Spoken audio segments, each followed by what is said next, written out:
Mangaluru mirror ಸುದ್ದಿ ಸಂಚಯಕ್ಕೆ ಸ್ವಾಗತ. ನಾನು ನಿವೇದಿತಾ.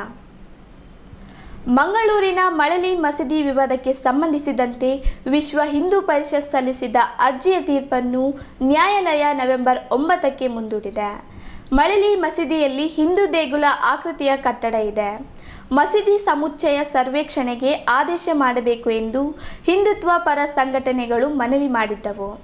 ಇನ್ನು ವಿರೋಧಿಸಿದ್ದ ಮಸೀದಿ ಆಡಳಿತ ಮಂಡಳಿ ಮತ್ತು ಮುಸ್ಲಿಂ ಸಂಘಟನೆಗಳು ಈ ದಾವೆಯ ವಿಚಾರಣೆ ನಡೆಸುವ ಅಧಿಕಾರಿಗಳು ನ್ಯಾಯಾಲಯಕ್ಕೆ ಎಲ್ಲ ಎಂದು ಹೇಳಿದ್ದರು.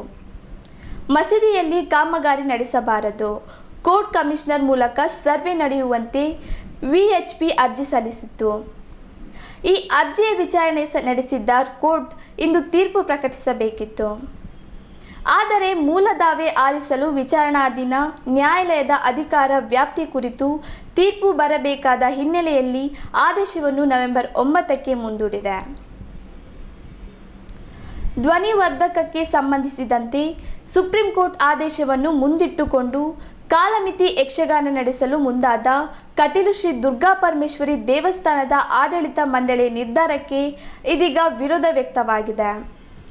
ಯಕ್ಷಗಾನದ ಕಾಲಮಿತಿ ಪ್ರಯೋಗದ ಪ್ರಸ್ತಾಪ ಕೈಬಿಡುವಂತೆ ಒತ್ತಾಯಿಸಿ ಸೇವಾ ಸಮಿತಿಗಳು ಮತ್ತು ಕಾಯಂ ಸೇವಾದಾರರು ಇತ್ತೀಚೆಗೆ ದೇವಸ್ಥಾನದ ಆಡಳಿತ ಮಂಡಳಿಗೆ ಮನವಿ ಸಲ್ಲಿಸಿದ್ದರು. ಆದರೆ ಕಟೀಲು ಆಡಳಿತ ಮಂಡಳಿ ಸರಿಯಾದ ಸ್ಪಂದನೆ ನೀಡದ ಕಾರಣ ಇದೀಗ ಪಾದಯಾತ್ರೆ ನಡೆಸಲು ಕಟೀಲು ಮೇಳದ ಯಕ್ಷಗಾನ ಸೇವಾ ಸಮಿತಿ ನಿರ್ಧರಿಸಿದೆ.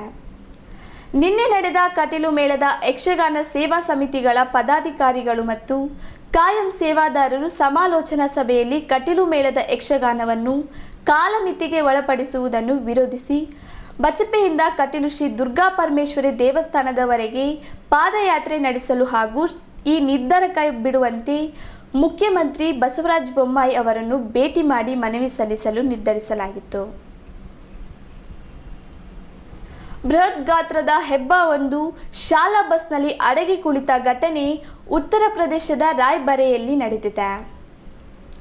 ರಾಯ್ಬರೇಲಿಯ ರಿಯಾನ್ ಪಬ್ಲಿಕ್ ಸ್ಕೂಲ್ನ ಬಸ್ ಸೀಟ್ನ ಕೆಳಗೆ ಈ ಬೃಹತ್ ಗಾತ್ರದ ಹೆಬ್ಬಾವು ಕುಳಿತಿತ್ತು. ಸ್ಥಳಕ್ಕೆ ಆಗಮಿಸಿದ ಅರಣ್ಯ ಇಲಾಖೆ ಹೆಬ್ಬಾವನ್ನು ಬಸ್ನಿಂದ ಹೊರಗೆ ತೆರೆಯಲು ರಕ್ಷಣೆ ಮಾಡಿದ್ದಾರೆ. ಅರಣ್ಯ ಇಲಾಖೆ ಅಧಿಕಾರಿಗಳು ಹೆಬ್ಬಾವನ್ನು ರಕ್ಷಿಸಿದ ವಿಡಿಯೋ ಸಾಮಾಜಿಕ ಜಾಲತಾಣಗಳಲ್ಲಿ ವೈರಲ್ ಆಗಿದೆ. ವಿಡಿಯೋದಲ್ಲಿ ಅಧಿಕಾರಿಯೊಬ್ಬರು ಶಾಲಾ ಬಸ್ನ ಕೆಳಗಿನಿಂದ ಹೆಬ್ಬಾವನ್ನು ಎಳೆಯುತ್ತಿರುವುದು ಕಾಣಬಹುದು. ಅರಣ್ಯ ಇಲಾಖೆ ಅಧಿಕಾರಿಗಳ ಪ್ರಕಾರ ಸಿಕ್ಕಿಬಿದ್ದ ಹೆಬ್ಬಾವಿನ ತೂಕ ಸುಮಾರು 80 kg ಮತ್ತು ಅದರ ಉದ್ದ 11.5 ಅಡಿ. ಅದನ್ನು ಸುರಕ್ಷಿತವಾಗಿ ಡಾಲ್ಮೋ ಅರಣ್ಯದಲ್ಲಿ ಬಿಡಲಾಗಿದೆ.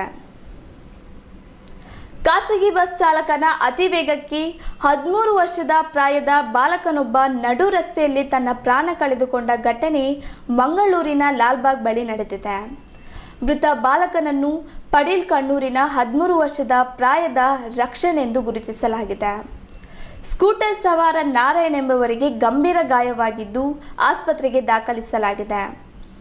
ಮಂಗಳೂರು ಕಿನ್ನಿಗೋಳಿ ಕಟೀಲು ನಡುವೆ ಸಂಚರಿಸುವ ಖಾಸಗಿ ಬಸ್ಸು ಇನ್ನೊಂದು ಬಸ್ಸನ್ನು ಓವರ್ಟೇಕ್ ಮಾಡುವ ಭರಸದಲ್ಲಿ ಬಂದು ದ್ವಿಚಕ್ರ ವಾಹನ ಸವಾರಿಗೆ ಡಿಕ್ಕಿ ಹೊಡೆದಿದೆ. ಸವಾರ ನಾರಾಯಣ್ ಅವರು ಗಂಭೀರ ಗಾಯಗೊಂಡು ಆಸ್ಪತ್ರೆಗೆ ದಾಖಲಾದರೆ ಸಂಬಂಧಿ ಬಾಲಕ ರಕ್ಷಣ್ ಸ್ಥಳದಲ್ಲೇ ಸಾವನ್ನಪ್ಪಿದ್ದಾನೆ. ಸಂಚಾರಿ ಪಶ್ಚಿಮ ಠಾಣೆಯಲ್ಲಿ ಪ್ರಕರಣ ದಾಖಲಾಗಿದೆ. ಕಾಂತಾರ ಸಿನಿಮಾ ಇದೀಗ ದೇಶಾದ್ಯಂತ ಸಂಚಲನ ಮೂಡಿಸಿದೆ. ಸಿನಿಮಾ ನೋಡಿದವರು ಮೆಚ್ಚುಗೆ ಮಾತುಗಳನ್ನಾಡುತ್ತಿದ್ದಾರೆ.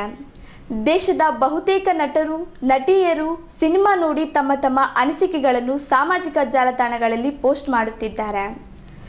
ಇದೀಗ ಕರಾವಳಿ ಬೆಡಗಿ ಶಿಲ್ಪಾ ಶೆಟ್ಟಿ ಕಾಂತಾರ ಸಿನಿಮಾ ನೋಡಿ ರಿಷಬ್ ನಟನೆಯನ್ನು ಕೊಂಡಾಡಿದ್ದಾರೆ. ಮೂಲತಃ ಕರಾವಳಿಯ ಹುಡುಗಿಯಾಗಿರುವ ಶಿಲ್ಪಾ ಶೆಟ್ಟಿ ಕಾಂತಾರ ಚಿತ್ರಕ್ಕೆ ತನ್ನದೇ ಆದ ರೀತಿಯ ಬಣ್ಣಿಸಿದ್ದಾರೆ. ಸಾಮಾಜಿಕ ಜಾಲತಾಣದಲ್ಲಿ ಪೋಸ್ಟ್ ಮಾಡಿರುವ ಅವರು ಓ ಮೈ ಗಾಡ್ ಎಂದು ಅಚ್ಚರಿಯ ಮೂಲಕವೇ ಸಿನಿಮಾದ ಬಗ್ಗೆ ಅನಿಸಿಕೆಗಳನ್ನು ಬರೆದಿದ್ದು, ಕಾಂತಾರ ಚಿತ್ರವನ್ನು ಇದೀಗ ಚಿತ್ರಮಂದಿರದಲ್ಲಿ ನೋಡಿದೆ. ನೆರೇಟಿವ್ ಅದ್ಭುತವಾಗಿದೆ, ಕ್ಲೈಮ್ಯಾಕ್ಸ್ ನೋಡಿ ರೋಮಾಂಚನವಾಯಿತು ಎಂದ ಅವರು, ಈ ಚಿತ್ರ ಸಿನಿಮಾ ಪ್ರೇಕ್ಷಕರನ್ನು ಬೇರೆ ಜಗತ್ತಿಗೆ ಕರೆದುಕೊಂಡು ಹೋಗುತ್ತದೆ. ನಾನು ಮೂಲತಃ ಅದೇ ನಾಡಿನವಳು ಆಗಿದ್ದರಿಂದ ವಾಪಸ್ಸು ನನ್ನ ತಾಯಿ ನೆಲಕ್ಕೆ ನನ್ನನ್ನು ಸಿನಿಮಾ ಕರೆದುಕೊಂಡು ಹೋಯಿತು ಎಂದು ಬರೆದುಕೊಂಡಿದ್ದಾರೆ. ಹೆಚ್ಚಿನ ಸುದ್ದಿ ಮನರಂಜನೆಗಾಗಿ ಮ್ಯಾಂಗ್ಳೂರ್ ಮಿರರ್ ಚಾನೆಲ್ಗೆ ಸಬ್ಸ್ಕ್ರೈಬ್ ಮಾಡಿ. Thank you.